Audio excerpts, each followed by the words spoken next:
نحمده ونصلي على رسوله الكريم اما بعد فاعوذ بالله من الشيطان الرجيم بسم الله الرحمن الرحيم رب اشرح لي صدري ويسر لي امري واحلل عقدة من لساني يفقهوا قولي۔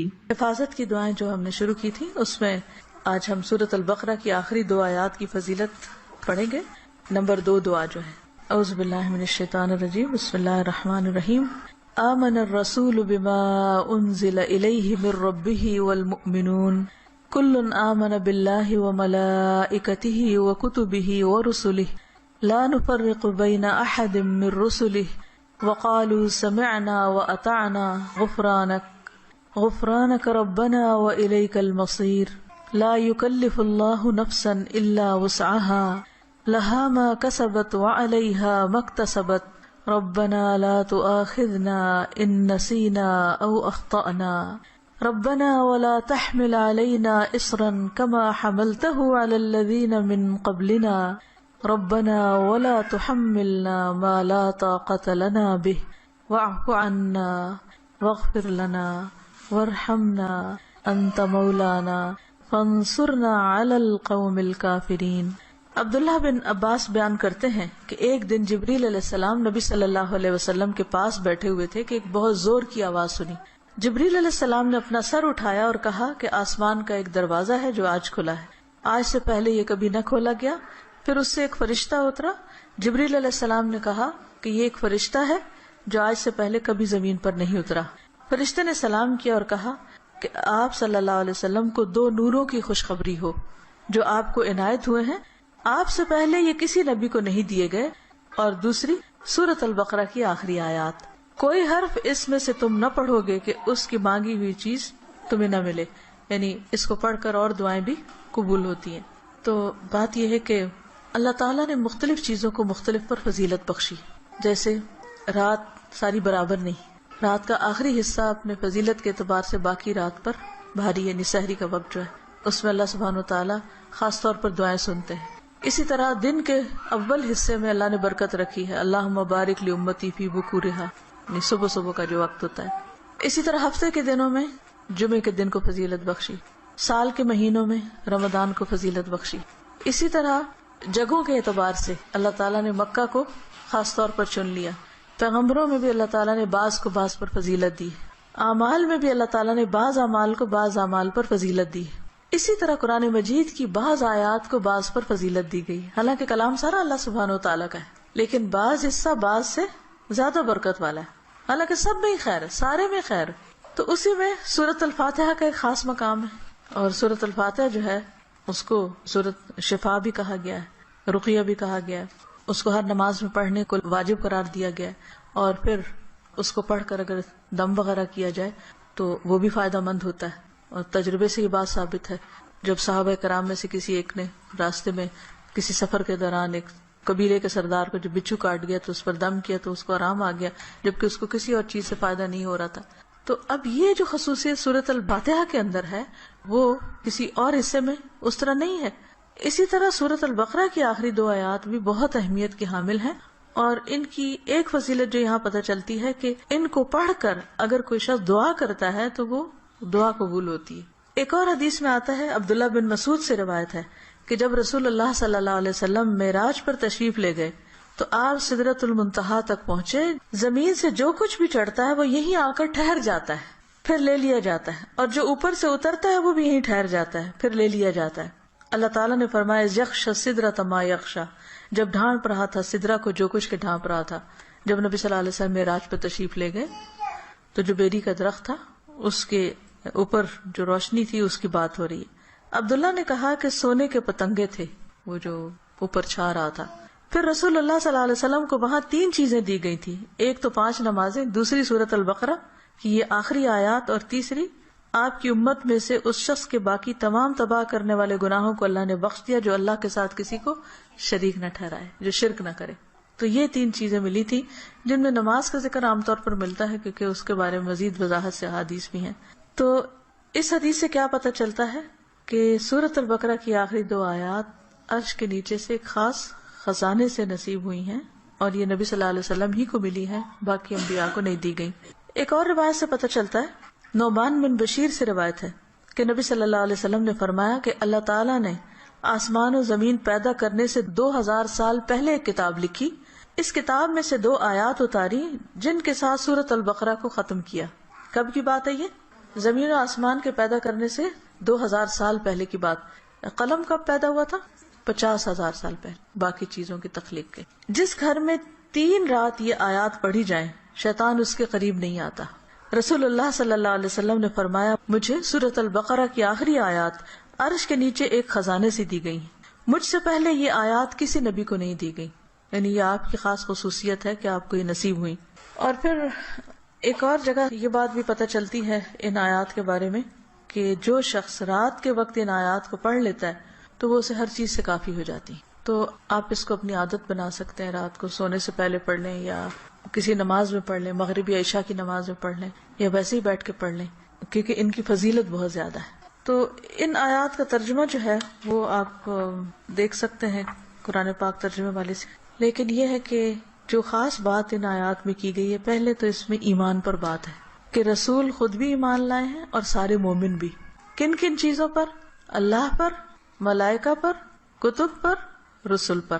دوسری اہم بات، لا نفرق بین احد من رسلہ، کہ ہم رسولوں کے درمیان فرق نہیں کرتے۔ فضیلت جو اللہ نے ان کو دی وہ اللہ ہی نے دی، لیکن ہمارا کیا فرض بنتا ہے کہ سب پر ایمان لائیں۔ اور پھر صحابہ کرام نے کیا کہا، وقالوا سمعنا واطعنا، کہ ہم نے سنا اور ہم نے اطاعت کی، ہم ایمان لے آئے اور جو کچھ ہمیں کہا جائے گا ہم اس کو مانتے ہیں۔ ہمیں اس کے بدلے کیا چاہیے؟ غفرانک، تیری بخشش چاہیے۔ یعنی بندہ اللہ کی بات مانتا ہے اور اللہ تعالیٰ اس کے ساتھ بخشش کا وعدہ کرتا ہے۔ ربنا وإلیک المصیر۔ اور یہ بخشش کیوں ضروری ہے کہ اللہ تعالیٰ ہم کو معاف کر دے؟ کیونکہ ہم نے اللہ کی طرف پلٹنا ہے، لوٹنا اسی کی طرف، رجوع اسی کی طرف۔ پھر فرمایا کہ لا یکلف اللہ نفسا الا وسعها، ہر بندے سے حساب اتنا ہی ہے جتنی وہ استطاعت رکھتا ہے، اسی کا مکلف ہے، اس سے زیادہ اس سے نہیں پوچھا جائے گا، چاہے جسمانی صحت ہو، چاہے مال ہو، چاہے اولاد یا عقل یا کچھ بھی، تو ہر شخص کا حساب اتنا ہی ہے۔ لہا ما کسبت وعلیہا ما اکتسبت، اسی کو ملے گا جو اس نے نیکیاں کی اور اسی کے ذمہ ہے وبال جو اس نے غلط کام کیے، فائدہ بھی اسی کا اچھے کام کرنے کا اور نقصان بھی اسی کا غلط کام کرنے کا۔ تو پھر ہم دعا کیا کرتے ہیں، ربنا لا تؤاخذنا ان نسینا او اخطانا، اللہ اگر ہم بھول جائیں یا ہم سے خطا ہو جائے تو تو ہمیں پکڑنا نہیں، مؤاخذہ نہیں کرنا۔ ربنا ولا تحمل علینا اصرا کما حملتہ علی الذین من قبلنا، اللہ ہم پر وہ بوجھ نہ ڈالنا جو ہم سے پہلے لوگوں پہ ڈالنا، یعنی ان کی شریعتیں جو تھی وہ مشکل تھی، ہماری شریعت بہت آسان ہے۔ مثلا نبی صلی اللہ علیہ وسلم جب حج پہ تشریف لے گئے تو آپ نے کچھ ریچولز کی ایک ترتیب بتائی، لیکن چونکہ کراؤڈ بڑا تھا تو اس ترتیب میں کچھ لوگوں نے فرق کر دیا۔ کیا تھا کہ جیسے آپ پہلے رمی جمار کریں، پھر اس کے بعد سر منڈائیں، پھر اس کے بعد احرام کھول دیں، لیکن کچھ لوگوں نے اس ترتیب کو آگے پیچھے کر دیا، تو اس پر آپ نے فرمایا لا حرج، لا حرج، کوئی حرج نہیں، کوئی نقصان نہیں۔ تو یہ ہمارے دین کی ایک سہولت ہے، آسانی ہے۔ تو یہاں دعا یہ مانگی جا رہی ہے کہ اللہ جس طرح پچھلے لوگوں کے اوپر پابندیاں لگ گئی تھی یا ان کو کچھ مشکلات ہوئی تھی تو ہمیں اس سے محفوظ رکھنا۔ ربنا ولا تحملنا ما لا طاقت لنا بہ، اللہ ہمارے اوپر ایسا بوجھ نہ ڈالنا جس کی ہمیں طاقت نہیں۔ ہم دیکھیے کہ اگر ہم امن سے ہیں، سلامت ہیں، ہم سانس لے رہے ہیں، کھا پی رہے ہیں، جس کا مطلب اللہ کی رحمت ہے ہم پر۔ کوئی بھی چیز آپ دیکھیں کہ کسی وقت بھی آؤٹ آف کنٹرول ہو سکتی، سورج کسی وقت آؤٹ آف کنٹرول ہو سکتا ہے، ستارے آپس میں ٹکرا سکتے ہیں، زمین کے اندر سے لاوا ابل سکتا ہے، زلزلہ آ سکتا ہے، انسان کسی کام کرنے کی سکت نہ رکھے، بیٹھے بٹھائے اس کو کچھ ہو سکتا ہے، اس کے بولنے کی قوت، اس کے دیکھنے کی، اس کے سننے کی کچھ بھی چھن سکتی ہے۔ تو اللہ تعالیٰ سے ہم دعا کرتے کہ یا اللہ ہم پر وہ بوجھ نہ ڈال جس کے اٹھانے کی ہم میں سکت نہیں، یعنی ایسی کسی آزمائش میں نہ ڈالنا کہ جس سے ایمان جانے کا خطرہ ہو۔ کچھ دن پہلے مجھے کسی نے فون کیا اور بتایا کہ فلاں جگہ پر جو لوگ قید ہوئے تھے ان میں سے ایک کو 40 سال کی قید و مشقت کی سزا سنائی گئی۔ جگہ کا نام میں ویسے نہیں لے رہی کہ پھر پن پوائنٹ ہو جاتا ہے کہ کہاں کی بات۔ تو میری بیٹی نے کہا کہ میرے ذہن سے یہ بات اتر ہی نہیں رہی، کیونکہ جو اس آدمی کی بیوی تھی اس نے فوراً ہی خلا لے لی کہ میں تم اتنا ویٹ نہیں کر سکتی، اور حالانکہ اس کی بچی بھی تھی چھوٹی، اور 40 سال تک کون جیتا ہے ماں باپ میں سے، بہن بھائیوں میں سے، کہ جو اس کو پیچھے ملنے کے لیے جائیں، اور سزا بھی کوٹڑی کی سزا ہے کیونکہ تکلیف دہ قسم کی سزا ہے۔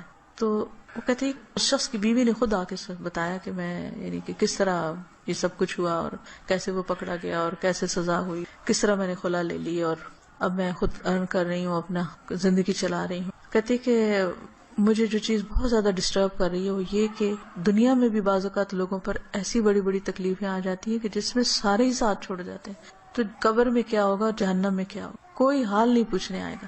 اس لیے بہت ضروری ہے کہ ہم ایک تو دنیا میں بھی ایسی آزمائشوں سے پناہ مانگیں، کیونکہ آپ دیکھیں کہ آپ کو 40 سال ایک کمرے کے اندر رہنا پڑے یا ایک 4 دیواری کے اندر رہنا پڑے تو انسان کی حالت کیا ہو جائے. ہم اچھے بھلے کھاتے پیتے چلتے پھرتے، ہم کہتے ہیں جی اب ہمارے فزیکل چینجز آ رہے ہیں، اب ہم جوان ہو رہے ہیں، اب ہم بوڑھے ہو رہے ہیں، اب ایسا ہو رہا ہے، ابھی ویسا ہو رہا ہے. تو ایک شخص جس کی جوانی بڑھاپا سب کچھ ایک جیل کے اندر گزرے، اس کی کیفیت کیا ہو سکتی ہے جس کی کہ مجھے 40 سال یہاں رہنا ہے، 40 سال یہاں. اس کے لیے تو زندگی ایک طرح سے ختم ہے. تو میں نے اس کو سمجھایا کہ دیکھو 40 کے بعد نکلے گا تو صحیح نا، اگر زندہ رہا، اول تو پتہ نہیں کب تک زندہ ہے. سوچو ان لوگوں کے بارے میں، تم اس سے زیادہ ڈسٹرب ہو تم ان کے بارے میں کہ جو قبر میں اس سے بڑی جیل میں اور جو آخرت میں پکڑے جانے والے ہیں. ان کا کیوں نہیں تم سوچ رہی؟ ان کے لیے کچھ کرو. ہم سب کا فرض بنتا ہے کہ کوئی اچھی بات ہمیں پتا ہے تو ہم دوسروں کے ساتھ شیئر کرتے رہیں تاکہ وہ بھی گناہوں سے بچیں. اسی سے آپ سوچیں کہ دنیا میں 40 سال ایک جیل میں گزارنا ایک وحشت ناک تصور لگتا ہے، کیونکہ ہم ریلیٹ کر سکتے ہیں نا اس کو. لیکن قبر میں کوئی چلا جاتا مٹی کے نیچے، بھول گئے سب کون گیا کیا ہوا. وہاں تو کسی کی چیخ بھی باہر نہیں سنائی دینی، اور لوگ کیسے کیسے غلط کام کر رہے ہیں، خود ہم پتہ نہیں کہاں کہاں غلطیاں کر رہے ہیں. اللہ تعالیٰ ہم سب کو معاف کر دے. تو بات یہ ہے کہ اللہ سے یہ دعا مانگتے رہنا چاہیے کہ یا اللہ ایسی ہمارے اوپر آزمائش نہ لانا، ایسی مشقت نہ آئے کہ جس کو ہم اٹھا نہ سکے، چاہے وہ کوئی بیماری ہو، کوئی مرض ایسا ہو. آپ دیکھیں کہ بعض بیماریوں میں پین ہوتی ہے، بعض میں تکلیف ہوتی ہے، ناقابل برداشت حد تک تکلیف ہوتی. اس وقت انسان کے لیے صبر کرنا اور اپنے آپ کو کنٹرول میں رکھنا کہ منہ سے کوئی غلط بات نہ نکلے، اور اگر منہ سے تو چھوڑے دماغ میں بھی برا خیال نہ، کیونکہ حدیث میں آتا نا کہ تم اس وقت تک نہ مرو جب تک تمہارا حسن ظن اللہ کے بارے میں نہ ہو. اس کا مطلب نہیں کہ موت اپنے ہاتھ میں لے لو، اس کا مطلب یہ ہے کہ مرتے وقت تم اللہ سے اچھا ہی گمان رکھو تو تمہیں موت آئے. لیکن آپ کو پتہ ہے جب تکلیف کی شدت ہوتی ہے نا تو گمان اچھا رکھنا سب سے مشکل کام ہے، بہت مشکل. اس وقت مایوسی کی طرف سوچ ہو جاتی ہے فوراً. تو ربنا ولا تحملنا ما لا طاقت لنا به، اللہ ہم پہ وہ بوجھ نہ ڈال جس کے اٹھانے کی ہمیں طاقت ہی نہیں، ہم بہت کمزور انسان ہیں. ربنا ولا تحملنا ما لا طاقت لنا به واعف عنا واغفر لنا وارحمنا. یہ جو 3 لفظ ہیں جب انسان پڑھتا ہے تو سوچتا ہے یہ ایسا کیوں ہے، معاف کر دے، بخش دے، رحم کر، کیونکہ یہ بہت شدید ضرورت ہے ہماری کہ اللہ ہم کو معاف کر دے. ہم بہت غلطیاں کرتے ہیں، یعنی اس میں تاکید اور تکرار ہے. واعف عنا واغفر لنا وارحمنا. اگر شعوری طور پہ ہم ہر روز پڑھیں کم از کم ایک دفعہ تو کتنا فائدہ ہو سکتا ہے.